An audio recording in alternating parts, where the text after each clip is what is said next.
All right. So I am excited to share with you guys what we have so far for the Get to Know Alpine / ASG session. What I will caveat is that I do not have the most recent Get to Know ASG deck that Bess has been using, but we will get that from her and then share it in the Google Drive folder. So keep an eye out for that. But we'll generally talk about the differences between platform Get to Know Alpine sessions and the Get to Know ASG sessions, and in general, what are the best practices for both. Sounds good. Do you guys have any questions or things that you want to make sure we cover up front? Okay. Awesome. Share my screen. So, oops, that's not what I want. All right, so this is our facilitator guide for the Get to Know ASG and Alpine session. In general, the context here is the Get to Know Alpine day is really just an hour and a half workshop, not workshop, but just meeting that we have with the new company that we've acquired. So if we contextualize this in the overall people first journey, let me open up our summary page. We're all the way back here. So best practice is typically we like to be on site and do this presentation the day that the deal is announced to employees.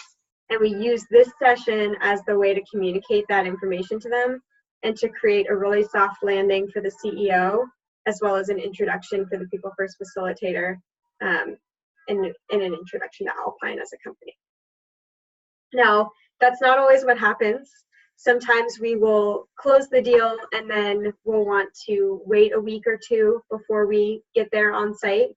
And it's really case-by-case basis, and it's a discussion we end up having between the board lead, the investing lead, the CEO, and ourselves. And that's all I can really say about that. Is like every time it can be a little bit different, and there are always particular things that shift that. An example I'll give is at Riverside, because we were doing a carve-out, we were basically taking a portion of a public company and making it private. And anytime you're dealing with a situation like that, the news is going to be made public immediately when the deal, like when the wires cross. So we wanted to make sure that we were going to be there on the ground so that we could immediately have the meeting the day that the information became public. And that was technically before the deal fully closed. But we still wanted to be able to get ahead of all of the questions that obviously would arise for someone who, you know, gets a public notification that, oh my goodness, the part of this business that I'm a part of is being bought by somebody else. You don't want them to just like see that on the news and then not have anything to follow that up. So, goodness, this is kind of annoying. All right. So outcomes. By the end of the session, we want to ensure that people feel relieved. Honestly, we just want them to feel like the weight or the stress, whatever has been on their shoulders as soon as they found out about this news, has been taken off. And if this is the moment that they're hearing about it, we want them to have left the room, going through the journey of, okay, maybe they were really stressed when they initially heard it, and now they've come down a little bit. We want them to know what's happening to their benefits and what's happening to their job security. And that's usually a really easy thing for us to address, because in most cases, we try to keep benefits as close to possible, if not make them better for employees when we get on the ground. We want to provide the new portfolio company with a sense of who Alpine is. And really, it's a chance for us to demystify private equity, because a lot of these people in these companies only have negative associations about private equity and don't really understand what it is that we do. So it's a little bit of us sharing, here's what private equity is, here's what we do. Also, here's how we're different than most private equity firms. And here's what you can expect of us. it's an opportunity for us to share our core values, et cetera, and that often is a pleasant surprise for people.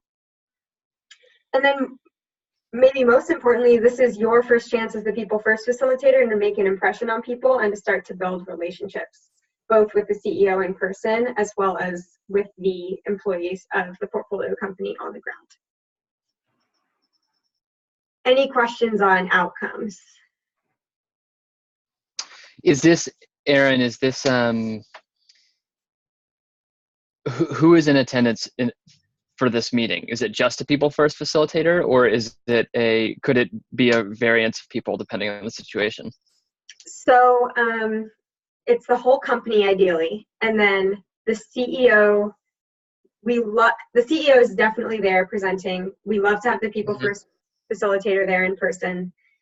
We also love to have the investing lead or whoever was driving the deal there in person, because they can really speak to why we think this company is so special and why we wanted them in the portfolio. And sometimes if there's, if there's like an operational counterpart or something like that, we might have them there as well. But typically it's those three people for platforms.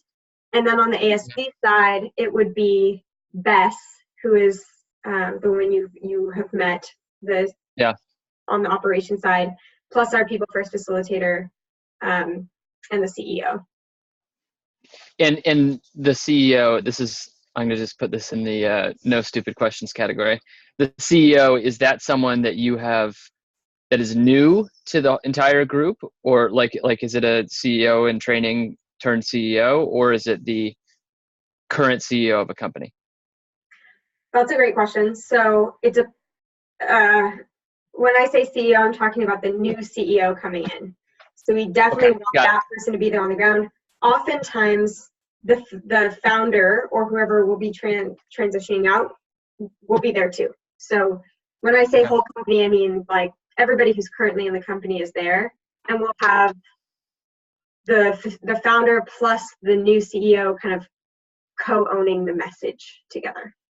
Okay, so as a people first facilitator, we're not walking in leading this message. The message is coming from new CEO plus the old CEO or founder or someone like that. But you do play a part in being a part of the whole. I would say like you should think of the CEO and the founder as the people who are leading the message from an acquisition point of view, and then you are leading the message from the point of view of like, who's Alpine and what resources are we going to be able to provide to you, like the people first representative. Got it. That's a great question, George. We've talked a little bit about timing.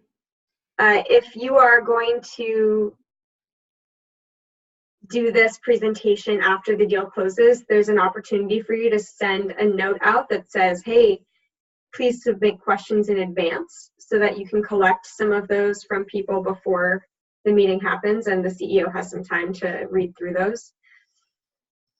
But oftentimes we just do about 30 minutes of presentation and then go directly into Q&A, and we'll talk through that in more detail.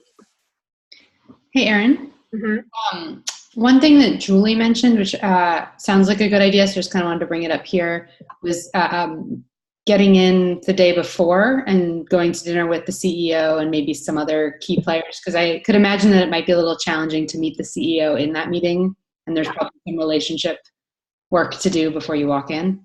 Yep, that's on here. So we'll skip ahead a little bit down to the facilitator guide, but yes, it's highly recommended for the night before to, someone do that. The night before, get in, try to grab dinner so that you can energetically be on the same page. And it also just gives you a chance to, talk through any last minute logistics or things that you are nervous about, but really driving connections that get up there in front of everybody. It looks like you're a united front. Awesome. So let me just pop back up here for a second. In terms of space, if they have a room that's big enough in the office, we'll just do it there. if they can't fit, we might get a space offsite somewhere in a nearby, hotel room or something like that. For ASG companies, sometimes they just do this over a webinar. Especially if the company is remote and there are employees distributed all across the U.S. We've done this in the past where it's more of a Zoom call that you're dialing into. AV, you'll need slides, so make sure that's set up in advance. And we recommend working, at that point you'll have either an EA or someone on the ops team from the portfolio company, him or herself, who can help you make sure that that's all set up before the actual day. And then what we recommend in terms of timing and food is, it's nice for people to not just have to go back directly to their desks after experiencing something like this. And so what we found is if you can schedule it right before lunch, and then have people go to a catered lunch after, it creates a good way for them to kind of like blow off additional steam or ask additional questions and just have like a nice buffer period following the meeting that feels really natural and nourishing. Mm-hmm. Okay, so in total, we're looking at like an hour, hour and a half, and you would gauge this with your CEO. It depends on how much talking they want to do, but typically about 30 minutes of talking is like more than enough. You'll do introductions. The CEO will share a bit about why he's so excited to be joining the company, and the founder will share a bit about why they thought Alpine was the best partner for them to partner with. And they'll do a little bit of that upfront section, but we have about maybe 10 or 15 minutes of content ourselves, and then really the focus we want is opening up for Q&A because people will have a ton of questions. Before you arrive, you'll want to have some planning sessions with the CEO, the founder, any CITs who are going to be reporting into the CEO are likely to be involved in these calls as well. And the opportunity here is for you to go through the deck, and I'll show you the deck in a minute, but we have a template that you can use, see what the founder and others think about it, and discover any additional overlap or cool parallels that you can draw. So maybe the new company shares some core values with us, and we would really want to emphasize that and say like, hey, we both really value continuous improvement and balanced lives. And so those are two things that we want in the presentation. Determine the flow, determine roles and talking points and transitions. I would say the best get to know Alpine sessions are ones where you've been extremely deliberate about discussing how things are going to transition. It's one of those things where it's like, even though this is only an hour-long meeting, it's one of the few that we do in the People First program that we spend a lot of time thinking about and preparing for in advance, because it's just so important to nail the message and the wording and how we are communicating all of this to the portfolio company. There's only one chance to make a first impression. Exactly. Okay, I think that's pretty much it on the upfront piece. Any questions on the kind of like preparation leading in? Aaron, what's the range of time before something like this starts that we'll know that it's happening? Like is this like we'll have a couple months notice, or is this like 2 weeks notice you're doing the Get to Know Alpine session to kick things off? It varies. I think this is the hardest part, is because we have deals coming under LOI every day, but only a few actually make it through to signing the thing and actually doing it.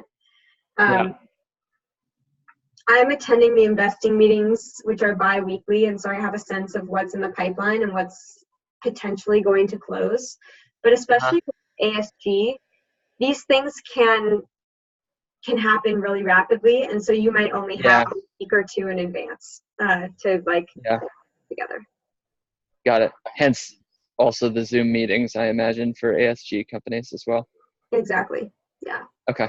Got it.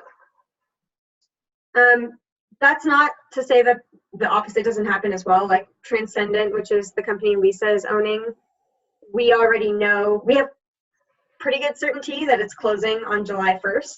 And so we've known that now, and we're able to kind of plan, 3 or 4 weeks in advance for that. Got it. Reminder. I know. Well, I just as a sidebar to you, I emailed Bess about it, and her and I are going to coordinate and try to figure out when the right time is. So we're talking about it. This is what Lisa mentioned before. If you can afford to get in the night before the presentation, great. Spend some time, set up a dinner or set up getting a drink with folks the night before, and just try to create that environment. And I think this is really an opportunity for you to be a leader in terms of driving the connection, because the CEO won't necessarily be thinking about that. They have 1,000 things on their mind in preparation for something like this.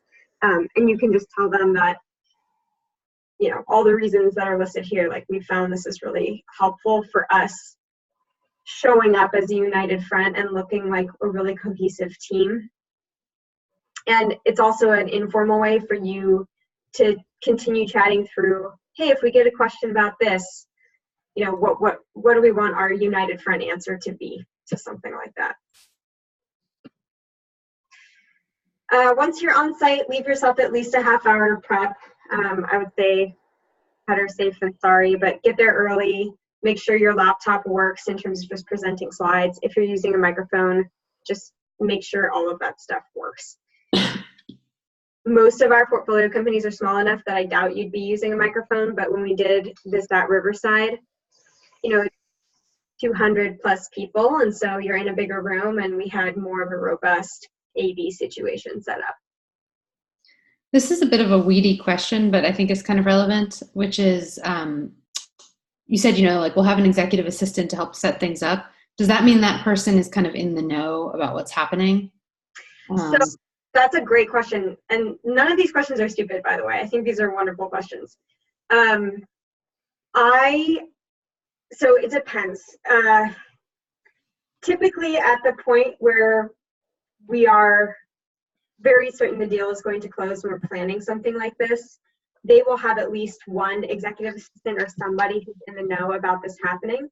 That's not always the case, but I would say more often than not. And if there isn't somebody who's in the know, then the CEO, him or herself, or the founder would be the people to help you coordinate the on-site logistics for all of this. Okay, cool. Thank you.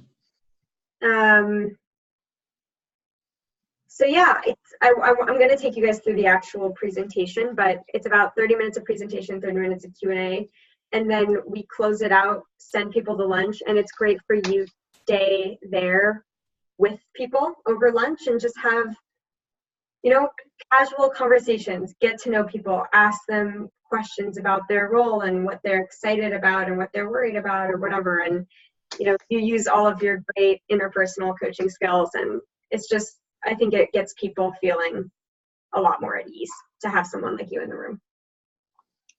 I have another question. Yeah, go ahead, Lisa. So for George and me, we're starting off, we're going to do our first one. And I kind of had this question when we were on the phone with Steven. How much do we want people to know, this is our first time running this specific program?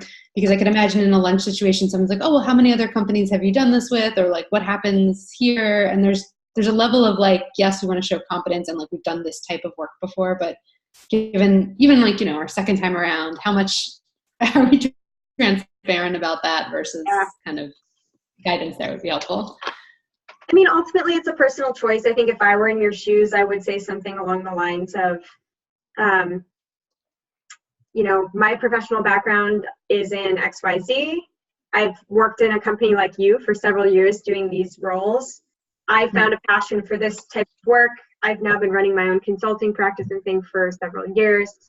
I joined Alpine back in March or whenever you did, and have been assisting other programs, and I'm really excited to be working with all of you. And, you know, you don't have to be explicit about it, I think, or you can. And either way, like, I am confident that you will own it in the right way, but I think the phrasing we stay away from is, yeah, this is my first time, and so I don't really know exactly how it's going to go, but we'll figure it out. You know, it's one of those customer success things where it's like, instead of asking the customer what they want, you want to tell them exactly what they're going to get and the outcome that you want them to achieve. And so having that confidence of like, of just expressing to them that you know what you're doing and you know the journey that they're going to be on will be, I think, enough to, I don't know, convey confidence. Thanks. That's not to say like cover it up. Like, I think you can also own it, but own it with the confidence and the experience and the shadowing experiences that you've had, et cetera, that back it up. Cool. Thank you. Yeah. So here is the deck, and the exciting news is that this has recently been updated to our new template. The more challenging thing is that in order to actually get this font, you guys will have to make sure that you download our new fonts to your laptops. So I'm going to put the fonts into the Google folder and just make sure that you download those to your computer that you're projecting from, so that the font doesn't get messed up when you use it.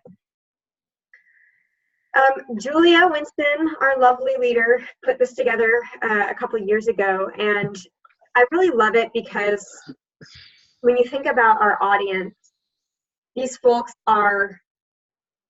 it's such a range, right? I mean, you're going to have executives who are far more, you know, in the know about private equity and what we do. And then you'll have folks who are customer service representatives who might not even know what private equity is and have no idea. And so we're trying to cater to a wide, just a very diverse audience. And I think she really does a good job of hitting the most important points while keeping it high level enough that it's understandable and accessible to everybody. So starting out, it's really like, hey, who are you? Who is the CEO? They'll probably add some slides before we get into our people first start part. So have the CEO introduce himself. You will introduce yourself. Any CIPs, the founder, all of those talking points I mentioned before will all happen before this. And this template is really just the people first part of the presentation. So there may be slides before this. But we go into, hey, meet Alpine. Who are we? We are a growth stage private equity company based in San Francisco. And we actually started way back in 2001. So we've been around for a while. And our roots are pretty humble. There were 3 Midwest guys who met up in a pizza shop, 3 of our partners. And they kind of came together and said, we want to be in the private equity industry and help and buy companies and help them to grow, but we hate the culture and we want to do it our own way. And so they founded Alpine on that belief, and we currently own 34 companies, or whatever we'll update that number as time goes by. This is really high level. You don't have to get into the weeds with this, but it's just hitting some relatable points and clarifying for people, okay, is it like a 450-person private equity company, or is it a smaller, you know, like 50-person private equity company, giving them a picture in their head. So then we want to take a moment to talk about what private equity actually is and what Alpine does. And so at the simplest level, we are a way for funds and endowments to invest in private businesses. And when we think about those funds and endowments, we call them limited partners. And so who might those limited partners be? School endowments, retirement funds, pension plans, things that you are familiar with in society. And we help them put their money to work by investing in businesses.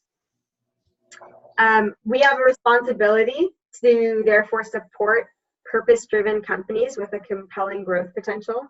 And we're very picky about the companies that we choose to invest in, because we want to make sure we can really stand behind them and say that we truly believe in them.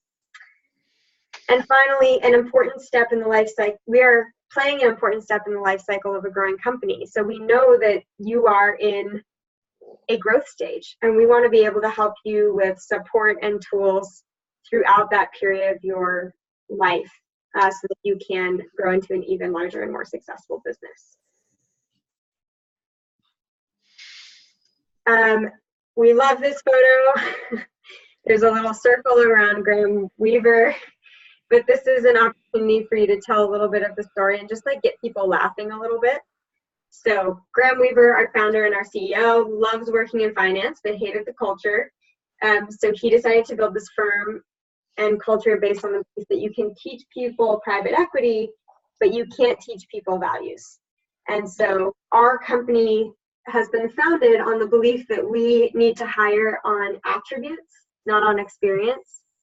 And oftentimes what we like to do is point to the current CEO or the CEO who we're placing in this portfolio company and say, Rajiv Roy is a perfect example of this. You know, like Rajiv is all about attributes. And yes, by the way, he does have a ton of experience, but he is not the type of person you would think of as a traditional, you know, private equity crack the whip CEO. At this point, we like to just show them kind of a snapshot of who are the faces behind that, you know, 46 or 50 people who are part of Alpine. And this is a quick slide. We don't spend much time on it, but it's just, you know, we're the people who are split up into teams to get things done just like you. And here are some of the faces that make up our team in San Francisco. And more specifically, we are going to be your business partners. And on this slide, what we like to do is highlight the board lead for that company in particular. So you're going to replace these pictures with the relevant people. But we like to highlight the board lead, whoever was on the investing team who was owning this deal, and then of course the people first facilitator as well. And the context for this slide is just like, we're also your business partners, and in particular, the three of us are people you might be interacting with or hear from more often than not. And ideally, the investing person will be on site with you during this call or this presentation anyway, so they'll be in person and people can get to know them. And finally, we're a community. And this is where we highlight all of the different portfolio companies that Alpine has. And, you know, honestly, it's just like brands on a page, but the point we usually try to make here is that business, it's like the P&P equation that we have. So it's like business is all about people, working with other people, building stuff in service of other people. And we see people behind each of these logos, and we see every company as a group of people, and we're here to equip them with the power to grow. So really it's a focus on bringing people together. You can talk about the Growth Summit if you want as a means of how we facilitate community amongst our companies. But typically we keep it pretty high level because most of these people won't be able to attend the Growth Summit. It's really just like a business. So we try to keep it pretty high level and have it more about just like, here's this great community that you're joining, and we love highlighting all of the people who have joined it and who have helped us grow it over time. And we are growing and learning just like you. And so this is a point for you to kind of share whatever might be relevant in terms of little anecdotes that you've experienced through Alpine. This, you know, like as part of the program, we are continually trying to reflect on what went well, what didn't go well, what are we going to change going forward. And our hope is that we can grow and learn alongside you as a business. And so we want to be your partners in that growth. At this point, we transition into talking a little bit more about like, why is this company, why is, you know, Riverside or whatever company we're acquiring special? And to highlight that, we like to show them the process we go through to buy a portfolio company and how difficult it is to get chosen by Alpine. And so this is really just a summary of the funnel. So, in 2017, we looked at 2,206 companies. Of those, we only reviewed 595. Of those, we only qualified 156. And then we did 37 sprint visits, and we added ultimately 15 companies to the portfolio. And so less than 1% of potential companies we actually ended up partnering with. And by the way, you are one of those companies. You're really the cream of the crop. And it's a chance for the investing lead to say some words about why we think this company is so exceptional, the opportunities we see for growth, and just any other general comments they want to share about what got them so excited about making this investment.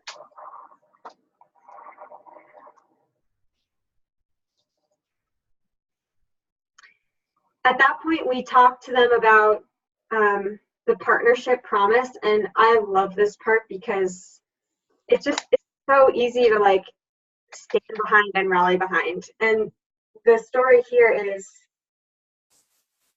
when our partners founded Alpine, they sat down and decided what is it that we want to commit to for every single one of our portfolio companies. And so this is what they ended up writing, and this is what we have committed to and still stand behind today. And I actually read it. So we are committed to building great companies. We do what we say we will do. We will approach every problem with a growth mindset. We will focus on building long-term value, even at the expense of short-term profit. We will provide access to needed capital in good times or bad. We will act with fairness and honesty. We will invest in developing you and your business, and we will be a partner you are proud to have. And I think that's really meaningful. We've gotten a lot of wonderful reactions to that, and it's a reassuring statement that people can really kind of grab onto. We build on that by sharing with them our vision and our core values. I actually think, so this is the vision we use in our pitch deck for LPs, but I need to double check on this because I thought we changed this.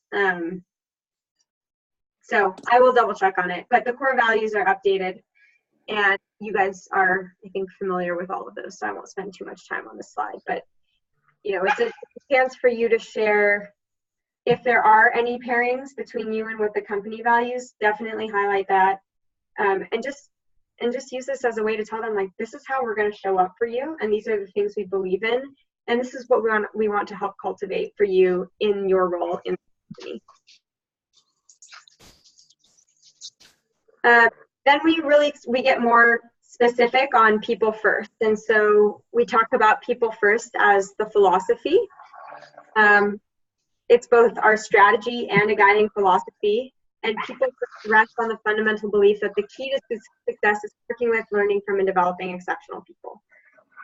And this is a chance for you to talk about how, from our hiring process to our employee benefits, people first is guiding every decision we make as a company. And this is also why we go out and we try to hire people first CEOs before we even find a company to invest in, because we're willing to take that person onto our payroll and wait as long as we need to wait to make sure we have the right person in place.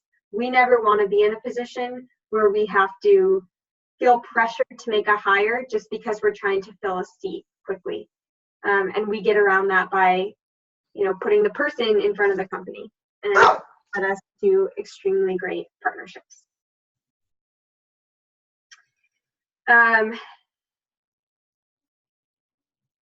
Yeah, the other thing to mention here is just like, this is what sets us apart, and we are excited for you to experience part of this. So what does that look like? You will be able to participate in our People First Leadership Program. And through that program, we co-create conscious businesses. What is a conscious business? That sounds really crazy. It's very simple. It's a business where you have alignment and engagement across the entire company. And we believe that businesses generate more revenue and systematically perform better when individuals, teams, and the company are aligned and engaged. And the People First Leadership Program is what helps us create those businesses alongside of you.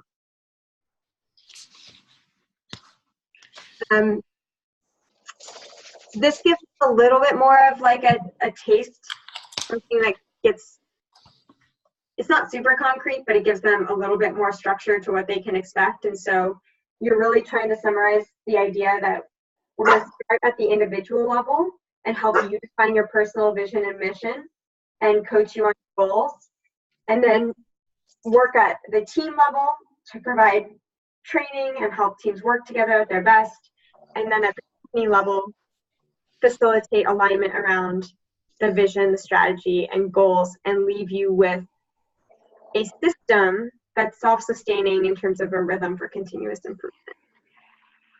But the three things you really want to hit there are individual, team, company, and we had 3 levels.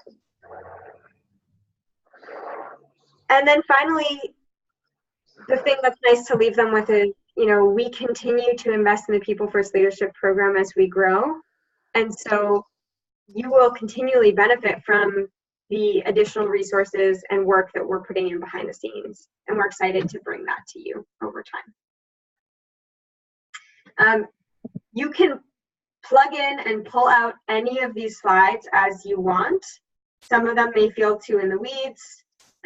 You can remove the text if you don't want people reading the slide. It's really flexible, but we wanted to provide more rather than less in the template so that you had things. Okay, so that's it on the platform template, and I want to just pause there and see reactions and thoughts. I'm curious, this, I'm just imagining you guys are working with a bunch of different types of businesses, and this, like, there are parts of this that are, sorry, there's like a helicopter seemingly hovering over me. It seems like it's like very San Francisco-y, meaning like not just business. And I'm just curious, does that really resonate for people, or is there some amount of skepticism? And I want to be really clear that that is not a criticism of this deck or your philosophy. No, it depends. I mean, you know, some of the businesses that we're walking into are plumbing businesses where the guys were like, what the heck is this People First bullshit? Yeah. And oftentimes what we do is we just like name it, you know? We use all of our good CTI skills, and when we walk into a room, we just call it out up front and say, look, we know this might sound woo-woo to you or crazy, but we really believe it. And we believe it because we've actually seen financial returns. And by the way, you're going to benefit from that, you know, and we just cater it to what we think is needed for the audience. Yeah. The one slide that kind of had that impression for me was the one of all the people at Alpine, just because it's a bunch of like beautiful white people. Yeah. And maybe that's not something you want to highlight, so you can rip it off, you know? Yeah, I think that's a really good point, Lisa. Not a knock on the beautiful white people, but. No, it's true. It's true. And we have other slides in here too where we already show the team, so you don't really need that. Like we have the Halloween one, which is a little bit more funny. Yes. Can I ask a question about the opening of the meeting? Yeah. Because I would imagine like this all makes a lot of sense to me, but there's something about like the welcome and like how, and maybe the CEO kind of handles that, but I would think that we want to be thinking about how we drive with that. Is there any like kind of advice or thoughts about welcome, you've been acquired, or, you know, like how does that normally kick off? So I actually, the thing that I haven't done yet, but I will do for you guys is try to collect talking points from past sessions from these things, where you can just see what the CEO had written out as talking points for him or herself, and you can provide that to your CEO or founder that you're working with, so that they have a sense for what people have done in the past. But really, it's like, it's always start with, you want to just like hit things right off the bat that you think people are scared of that you can address immediately. So if it's something where they've already heard the news, the setup is, we know you've heard the news that Riverside is being acquired by Alpine investors. And we know that you're probably thinking, what's happening to my benefits, blah, blah, blah, blah, blah. Address that right up front before you even get into details, etc. Just be like, we want to take that off the table right away and focus on other things. And yes, of course, we'll answer whatever questions you have about that, but just know your benefits are still going to be the same, if not better than they were before. And whatever else. Make sure you confirm that. It's not always true that we can provide exactly the same benefits, but most of the time we can, and so that's a nice thing to be able to just take off the table. Cool. Then at that point, it's a chance for the founder or the new CEO to say, hey, we know this is shocking potentially or unexpected, and we understand you have 1,000 questions going through your head. Write those down as we go through the next couple of minutes, and keep them, because we will have time for a robust Q&A after we say some words here. And then we can go into introduction. So I think the worst thing you want to do is like get up there and be like, immediately launch into the presentation. It's best if you can just like not have any slides up at first and just say like, hey, let's talk human to human. Like, what's going on here? Let's name what's in the room, etc. And then you go into the founder comments on, why they decided that Alpine was going to be a good partner. The CEO comments on what made them decide to come to Alpine and want to work with this company, and what are they excited about. And then oftentimes we ask the investing lead to share some points at that point about what they saw in the company and what they think is really special about the company. And only then do we go into the people first aspect of all of this. I will try to get something that's much more tactical for the upfront piece though, so that you have a more, like, just a better framework to work off of. That one. Now, before we finish this meeting, what I do want to talk about is ASG, because ASG is a different process than what we do at platforms. And I don't have the Get to Know ASG deck, but the main points that I wanted to highlight are Bess is typically the one who's going to play the role that the role of just introducing what we would be doing in terms of Alpine. Like, she's going to be introducing ASG and talking about ASG's philosophy and what they believe in and all of those things. And your role in the Get to Know ASG session will be much more focused on people first and what is people first and what they can expect about people first. But Bess will cover all of the things about ASG. And although this is not the right deck, I've shared this with all of you because it's the Get to Know ASG Day that they did for us in the last month or two. And a lot of it is similar to the types of things they would be sharing with their new portfolio companies. There's more data in here than they would share, for sure, but it's just like their philosophy, their team members, they think small is beautiful, bootstrapped and vertical, SaaS businesses, etc. And there's like a whole lead up that they go into, but it's not a long presentation. It's the slides, and the focus is on Q&A. So for that, what I would say is, like, Bess will be kind of leading the charge in terms of owning the presentation. And you, Bess, and the CEO, who's typically like a CIT who's been placed in the portfolio company, will work together to determine talking points and who owns what, and coordinate logistics for either the web call or the on-site in-person meeting.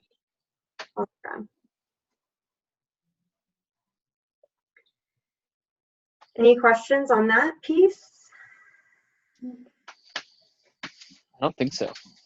All right, my takeaways from this are that I want to still be able to get you guys more guidance on the upfront coordination of talking points and just some examples that you can then provide to your own CEOs about, here are the talking points we've seen people use in the past that worked really well. Here's what landed, here's what didn't. And a sense of the flow of like introductions and how all of that has been seen to work well. Cool.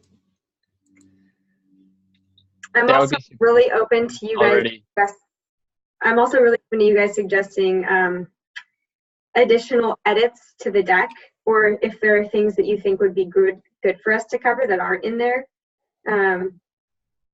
please provide more of that as you take a deeper look at it. Awesome. Sorry, George, I didn't hear what you said. Yeah. No, we started talking at the same time. I was just going to say this is, again, super useful. And while more tactics up front would be appreciated, it's also really helpful. Awesome. In its current form. So thank you. Cool. Amazing, as always. Awesome.